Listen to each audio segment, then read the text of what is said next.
राष्ट्रपति जी का भाषण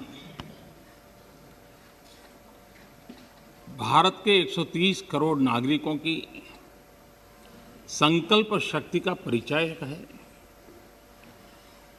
विकट और विपरीत काल में भी यह देश किस प्रकार से अपना रास्ता चुनता है, रास्ता तय करता है और रास्ते पर अचीव करता हुआ आगे बढ़ता है, ये सारी बातें विस्तार से राष्ट्रपति जी ने अपने अभिभाषण में कही है।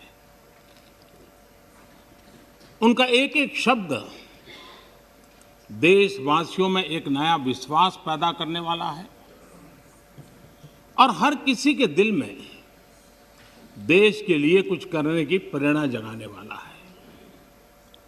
और इसलिए हम उनका जितना आभार व्यक्त करें उतना कम है। इस सदन में भी 15 घंटे से ज़्यादा चर्चा हुई है। रात को 12-12 बजे तक हमारे सभी माननीय सांसदों ने इस चेतना को जगाए रखा है, चर्चा को जीवंत बनाया है, अधिक शार्पन किया है। इस चर्चा में भाग लेने वाले सभी माननीय सदस्यों का मैं हृदय से आभार व्यक्त करता हूं। मैं विशेष रूप से हमारी महिला सांसदों का आभार व्यक्त करना चाहता हूं, क्योंकि इस चर्चा में उनकी भागीदारी भी ज़्यादा थी, विचारों की धार भी थी, रिसर्च करके बातें रखने का उनका प्रयास था और अपने आप को इस प्रकार से तैयार करके कि उन्होंने इस सदन को समृद्ध किया है, चर्चा को समृद्ध किया है। और इसलिए उनकी ये तैयारी, उनके तर्क और उनकी सूझबूझ, इसके लिए मैं विशेष रूप से महिला सांसदों का अभिनंदन करता हूं, उनका आभार व्यक्त करता हूं।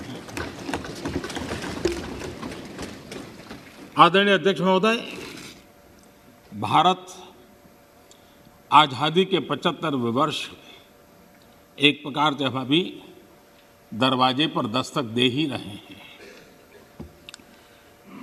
75 वर्ष का पड़ाव हर हिंदुस्तानी के लिए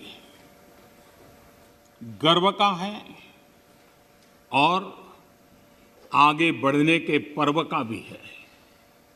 और इसलिए समाज व्यवस्था में हम कहीं पर भी हो,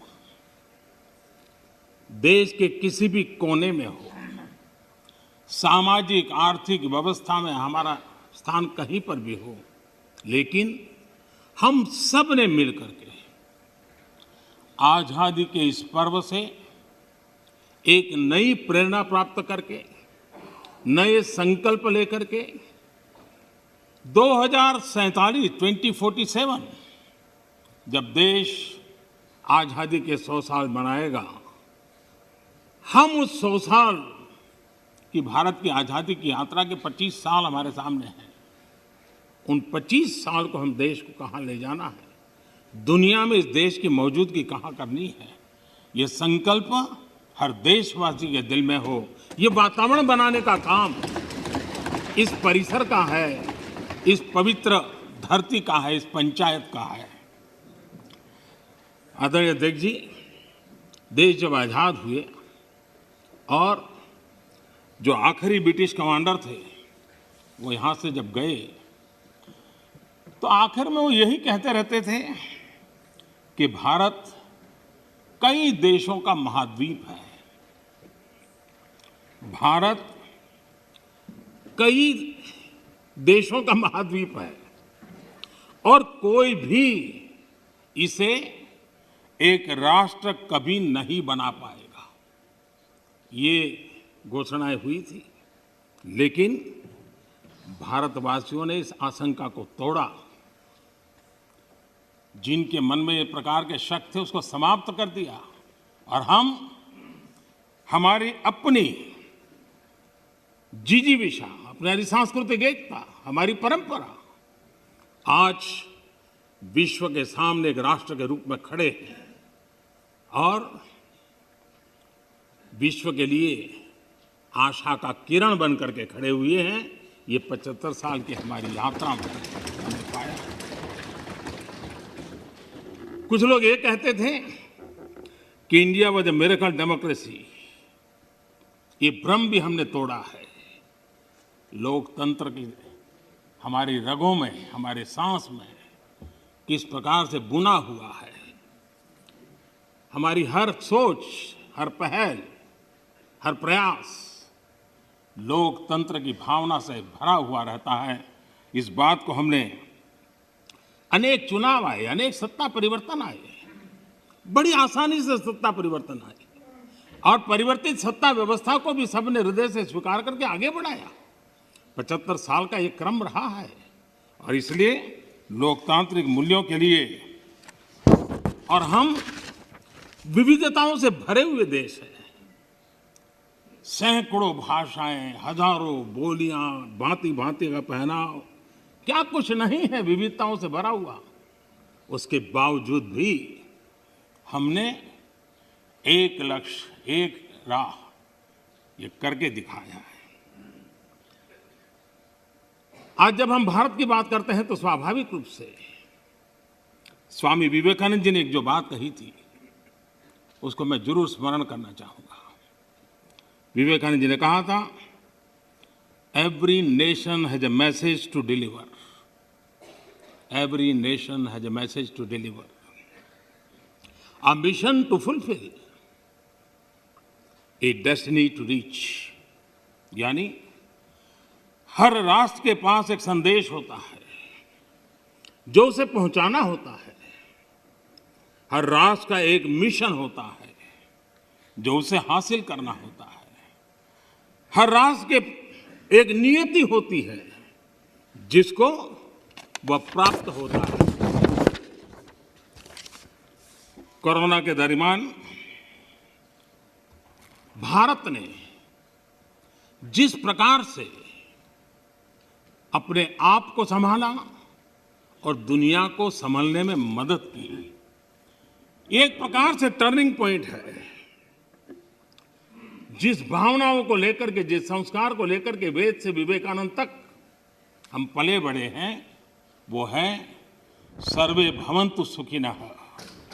ये सर्वे भवन्तु सुखिनः, सर्वे सन्तु निरामया, ये कोरोना कालखंड में भारत ने इसको करके दिखाया है और भारत ने एक आत्मनिर्भर भारत के रूप में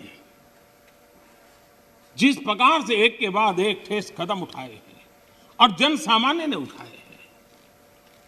लेकिन हम उन दिनों को याद करें कि जब दूसरा विश्व युद्ध समाप्त हुआ था, दो विश्व युद्ध ने दुनिया को झकझोर दिया था।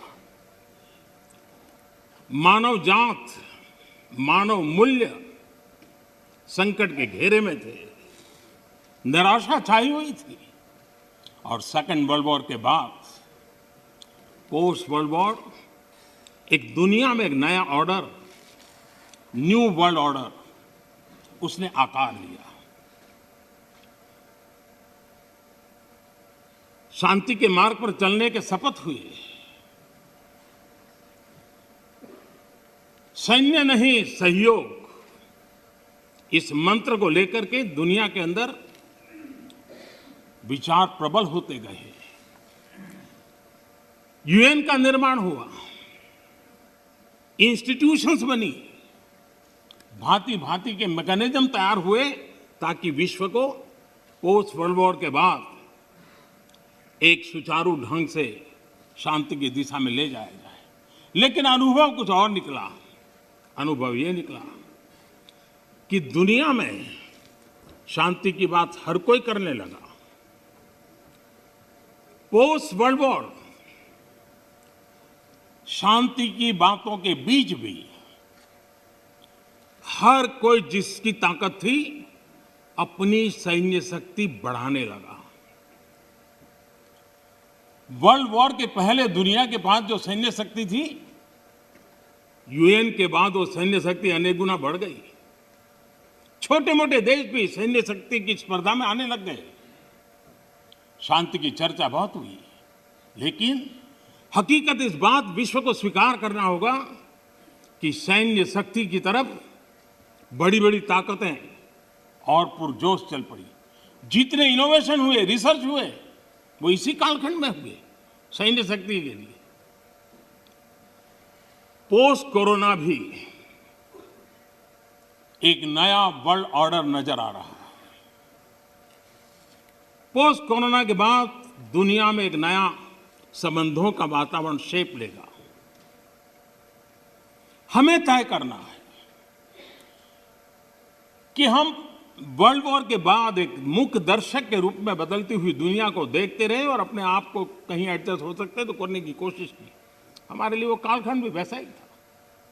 लेकिन आज पोस्ट कोरोना जो नया वर्ल्ड ऑर्डर तैयार होगा, और होना ही है, किस रूप का होगा, कैसा होगा, कौन उसको इनिशिएट करेगा, वो तो वक्त बताएगा। लेकिन दुनिया ने जिस प्रकार से संकट को झेला है, दुनिया इस पर सोचने के लिए मजबूर हुई है और होना है। ऐसी स्थिति में भारत विश्व से कट करके नहीं रह सकता। भारत एक कोने में गुजारा नहीं कर सकता है। हमें भी एक मजबूत प्लेयर के रूप में उभरना होगा। लेकिन सिर्फ जनसंख्या के आधार पर हम दुनिया में अपनी मजबूती का दावा नहीं कर पाएंगे। वो एक ताकत है, लेकिन इतनी ताकत मात्र से नहीं चलता है। नए वर्ल्ड ऑर्डर में भारत को अपनी जगह बनाने के लिए भारत को सशक्त होना पड़ेगा, समर्थ होना पड़ेगा, और उसका रास्ता है आत्मनिर्भर भारत। आज फार्मेसी में हम आत्मनिर्भर हैं, हम दुनिया के कल्याण के काम आते हैं। भारत जितना आत्मनिर्भर बनेगा और जिसकी रगों में सर्वे सुखिनः भवन्तु का मंत्र जड़ा हुआ है, वो जितना सामर्थ्यवान होगा, मानव जात के कल्याण के लिए, विश्व के कल्याण के लिए एक बहुत बड़ी भूमिका अदा कर सकेगा। और इसलिए हमारे लिए आवश्यक है कि हम आत्मनिर्भर भारत इस विचार को बल दें और ये हम मान के चलें। ये किसी शासन व्यवस्था का विचार नहीं है, ये किसी राजनेता का विचार नहीं है। आज हिंदुस्तान के हर कोने में vocal for local, vocal for local सुनाई दे रहा है और लोग हाथ लगाते देखते हैं लोकल। यह आत्मगौरव का भाव आत्मनिर्भर भारत के लिए बहुत काम आ रहा है। और मुझे विश्वास है कि हम सबकी सोच, हमारी नीतियां, हमारे निर्णय भारत को आत्मनिर्भर बनाने के लिए जो भी आवश्यक बदलाव हो, उस बदलाव की ओर होने चाहिए, ये मेरा मत है। इस प्लीज बाद में समय मिलेगा आपको। नो, माननीय अध्यक्ष जी, प्लीज, ये तरीका ठीक नहीं। माननीय अध्यक्ष जी, आप समझ, पुरानी मंडियों पर भी कोई पाबंदी नहीं है। इतना ही नहीं, इस बजट में इन मंडियों को आधुनिक बनाने के लिए, उनके इंफ्रास्ट्रक्चर को सुधारने के लिए और बजट की व्यवस्था की गई है। और उस बजट के माध्यम से माननीय अध्यक्ष जी, ये जो हमारे निर्णय हैं, प्लीज, वो सर्वजन हिताय, सर्वजन सुखाय की भावना के साथ लिए गए। आप नेता हैं, आप ऐसा क्या करते हैं? आप सीनियर व्यक्ति हैं, प्लीज प्लीज बैठिए। माननीय अध्यक्ष जी, इस सदन के साथी भली भांति इस बात को समझते हैं, लेकिन कांग्रेस और कुछ दलों ने बड़े जोर शोर से बातें अपनी कही, लेकिन जिन बातों को लेकर के उनको कहना चाहिए कि भाई ये नहीं, ये अपेक्षा ये होती है कि उन्होंने इतना स्टडी करके आना है। इतना ही नहीं, जो लोग ये कहते हैं, हाँ, मैं हैरान हूं, पहली बार एक नया तर्क आया इस सदन में कि भाई हमने मांगा नहीं था तो दिया क्यों, हमने मांगा नहीं तो दिया क्यों। पहली बात है कि लेना न लेना आपकी मर्जी है, किसी ने किसी के गले मड़ा नहीं है, ऑप्शनल है, एक व्यवस्था है और देश बहुत बड़ा है। हिंदुस्तान के कुछ कोनों में इसका लाभ होगा, हो सकता है किसी एक आध कोने में न भी हो, लेकिन ये कंपलसरी नहीं है। और इसलिए मांगा और दिए का मतलब नहीं होता है। लेकिन मैं फिर भी कहना चाहता हूं, इस देश में माननीय अध्यक्ष जी, दहेज का कानून, दहेज के खिलाफ कानून बने, ये इस देश में कभी किसी ने मांग नहीं की थी, फिर भी देश की प्रगति के लिए कानून बना था।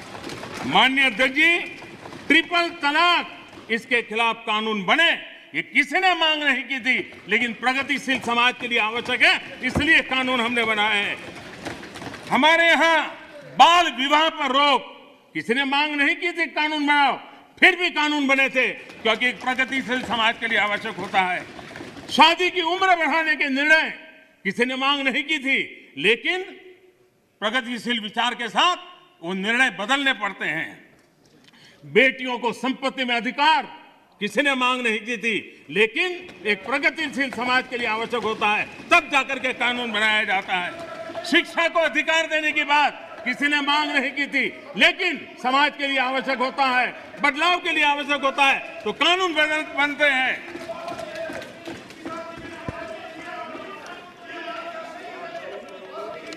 क्या कभी भी इतने सुधार हुए, बदलते हुए समाज ने इसको स्वीकार किया कि नहीं किया, ये दुनिया पूरी तरह जानती है। माननीय अध्यक्ष जी, आप जानते हैं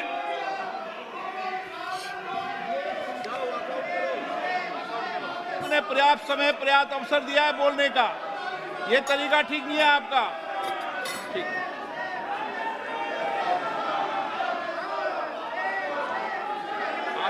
आप दे दीजिए, ध्यान दीजिए।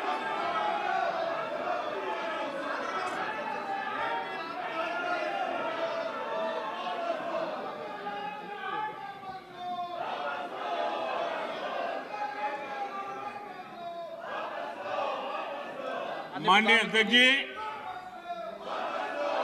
हमें मानते थे कि हिंदुस्तान की बहुत पुरानी पार्टी कांग्रेस पार्टी, जिसने करीब करीब 6 दशक तक इस देश में एक चक्री शासन किया, ये पार्टी का ये हाल हो गया है कि पार्टी का राज्यसभा का तबका एक तरफ चलता है और पार्टी का लोकसभा का तबका दूसरी तरफ चलता है। ऐसी डिवाइडेड पार्टी, ऐसी कंफ्यूज पार्टी न खुद का भला कर सकती है, न देश की समस्याओं के समाधान के लिए कुछ सोच सकती है। इससे बड़ा दुर्भाग्य क्या हो सकता है। कांग्रेस पार्टी राज्यसभा में भी है, कांग्रेस पार्टी के वरिष्ठ नेता राज्यसभा में बैठे हैं, लेकिन वो एक बहुत आनंद और उमंग के साथ वाद विवाद करते हैं, विस्तार से चर्चा करते हैं, अपनी बात रखते हैं। और यही कांग्रेस पार्टी का दूसरा तबका अब समय तय करेगा। माननीय अध्यक्ष जी, ईपीएफ पेंशन योजना, हमें मालूम है कभी ऐसे केसेस मेरे सामने आया जब 2014 के बाद में आया बेटा, किसी को पेंशन 7 रुपये मिल रही थी, किसी को 25 रुपये, किसी को 50 रुपये, किसी को 250 रुपये, ये देश में चलता था। मैंने कहा भाई, इन लोगों को ऑटो रिक्शा में वो पेंशन लेने जाने का भी खर्चा उससे ज़्यादा होता होगा। किसी ने मांग नहीं थी, किसी मजदूर संगठन ने मुझे आवेदन पत्र नहीं दिया था। माननीय अध्यक्ष जी, उसमें से बाहर ला करके मिनिमम 1000 रुपये देने का निर्णय हमने किया था, किसी ने मांगा नहीं। मुझे किसी भी किसान संगठन ने इस देश के छोटे किसान को कुछ सम्मान पैसे मिले इसकी व्यवस्था किसी ने मांग नहीं की थी, लेकिन हमने प्रधानमंत्री सम्मान निधि योजना के तहत उनको हमने धन सामने से देना शुरू किया। माननीय अध्यक्ष जी, कोई भी आधुनिक समाज के लिए परिवर्तन बहुत आवश्यक होता है। हमने देखा है जिस प्रकार से उस कालखंड में विरोध होता था, लेकिन राजा राममोहन राय जी जैसे महापुरुष, ईश्वरचंद्र विद्यासागर जी जैसे महापुरुष, ज्योतिबा फुले जैसे महापुरुष, बाबा साहब आम्बेडकर, कितने अनगिनत नाम हैं। उन्होंने समाज के सामने उल्टे प्रवाह में सामने होकर के समाज सुधार का बीड़ा उठाया था, व्यवस्थाएं बदलने के लिए बीड़ा उठाया। और कभी ने तो किसी ने जिम्मेवारियां लेनी होती हैं। हाँ, ऐसी चीजों का शुरू में विरोध होता है, जब बात सत्य पहुंचता है तो लोग इसको स्वीकार भी कर लेते हैं। और हिंदुस्तान इतना बड़ा देश है, कोई भी निर्णय 100% सबको स्वीकार्य हो, ऐसा संभव ही नहीं हो सकता है। ये देश विविधताओं से भरा हुआ है। किसी एक जगह पे वो बहुत लाभ करता होगा, किसी जगह पे कम लाभ करता होगा, किसी जगह पे था जो पहले के लाभ हो उसको वंचित करता होगा। लेकिन ऐसी तो कितने बड़े देश में व्यवस्था नहीं हो सकती है कि हम उसमें कोई, लेकिन एक लार्जर इंटरेस्ट, देश में निर्णय जो होते हैं लार्जर, सर्वजन हिताय सर्वजन सुखाय निर्णय होते हैं और उसको लेकर के हम काम करते हैं। देश की मंडियां चल रहे हैं, सिंडिकेट और कीमतों को प्रभावित करने वाले नेक्सस में के बारे में जब उनको पूछा गया, उनको एक सवाल पूछा था कि ये नेक्सस है मंडियों वालों वगैरह का, तो क्या कहना है। तो शरद पवार का एक दूसरा जवाब है, वो भी बड़ा इंटरेस्टिंग है। उन्होंने कहा था, किसानों के बचाव के लिए ही तो एपीएमसी रिफॉर्म को प्रमोट किया जा रहा है, ताकि किसानों को एपीएमसी मंडियों का विकल्प मिले। जब ज्यादा व्यापारी रजिस्टर होंगे तब स्पर्धा बढ़ेगी और मंडी में सांठगांठ इससे खत्म होगी। ये बात उन्होंने कही है और इसलिए मैं समझता हूं कि इन बातों को हमने समझना होगा।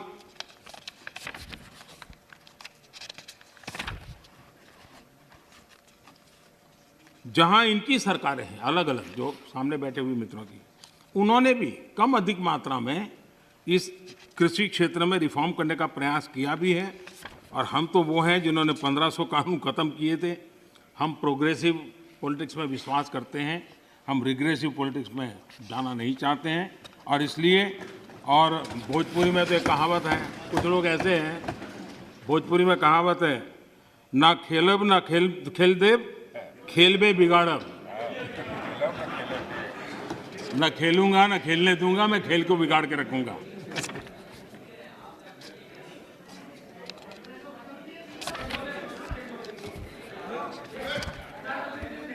माननीय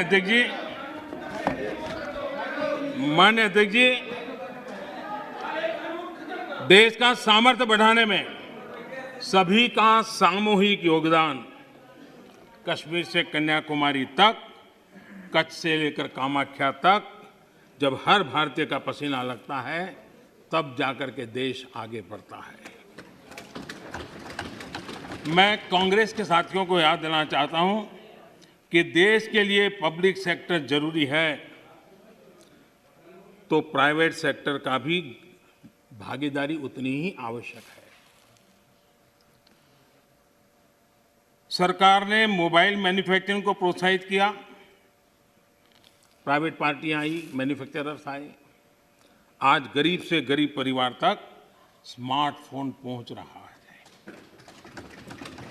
टेलीकॉम में स्पर्धा को प्रोत्साहित किया गया, तो मोबाइल पर बात करना करीब करीब 0 हो गया और डेटा भी दुनिया में सबसे सस्ता आज हिंदुस्तान में है। यहां तक कि हमारी फार्मा इंडस्ट्री, हमारे वैक्सीन निर्माता, क्या ये सारे सरकारी हैं क्या?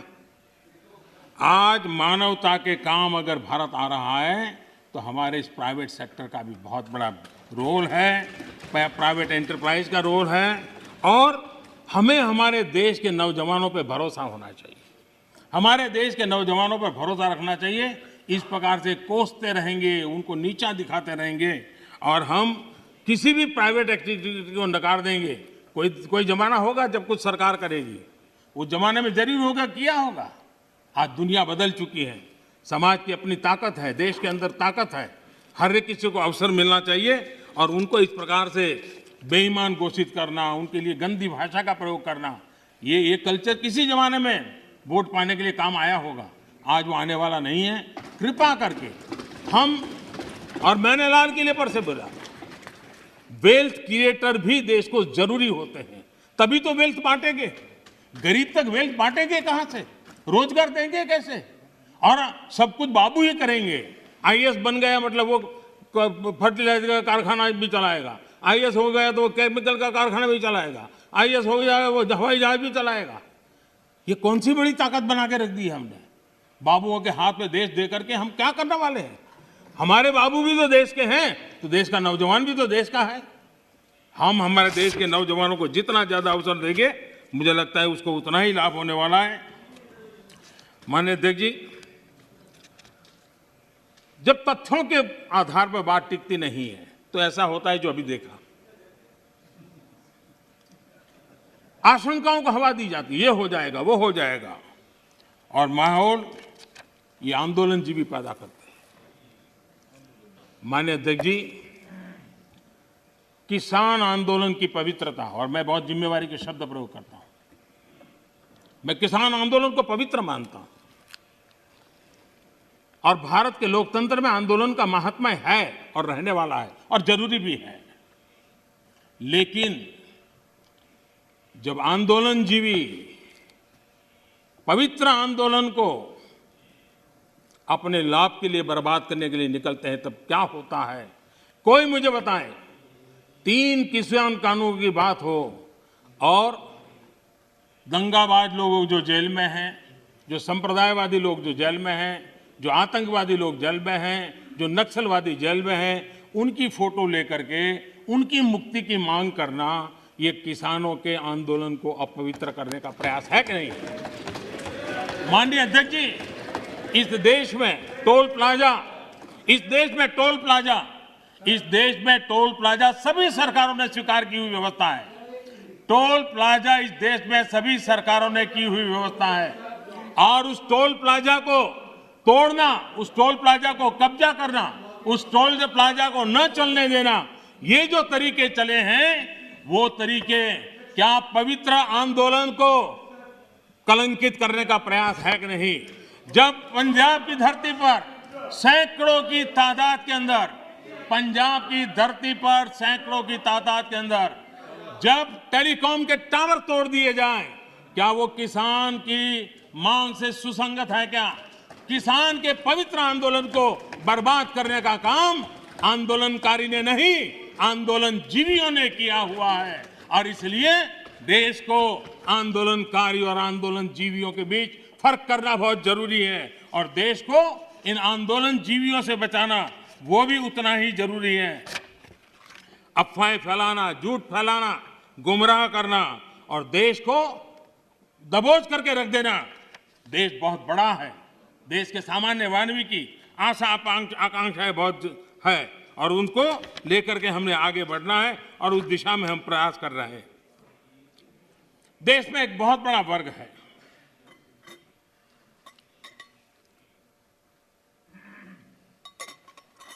ये वर्ग, उनकी एक पहचान है, टॉकिंग द राइट थिंग्स, यानी हमेशा सही बात बोलना। सही बात कहने में कोई बुराई भी नहीं है, लेकिन इस वर्ग के ऐसे लोगों से नफरत चीड़ है जो डूइंग द राइट थिंग्स पर चलते हैं। ये फर्क समझने जैसा है। टॉकिंग द राइट थिंग्स, इसकी वकालत करने वाले जब डूइंग द राइट थिंग्स की बात आती है तो उसी के सामने खड़े हो जाते हैं। ये चीजों को सिर्फ बोलने में विश्वास करते हैं, अच्छा करने में उनका भरोसा ही नहीं है। जो लोग इलेक्टोरल रिफॉर्म की बात करते हैं, 1 नेशन 1 इलेक्शन, उसकी जब बात आती है तो विरोध में खड़े हो जाते हैं।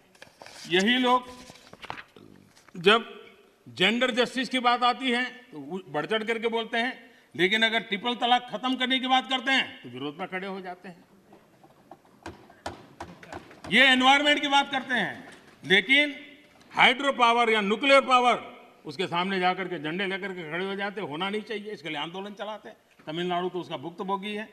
उसी प्रकार से जो दिल्ली में पॉल्यूशन को लेकर के कोर्ट में जाकर के रीट करते हैं, अपील करते हैं, पीआई करते हैं, दिल्ली के लोग, वही लोग पराली जलाने वालों के समर्थन में जाके खड़े हो जाते हैं। तब समझ नहीं आता है कि किस प्रकार से इस देश को गुमराह करने का इन लोगों का प्रयास है, और उसको देश ने समझने की जरूरत है।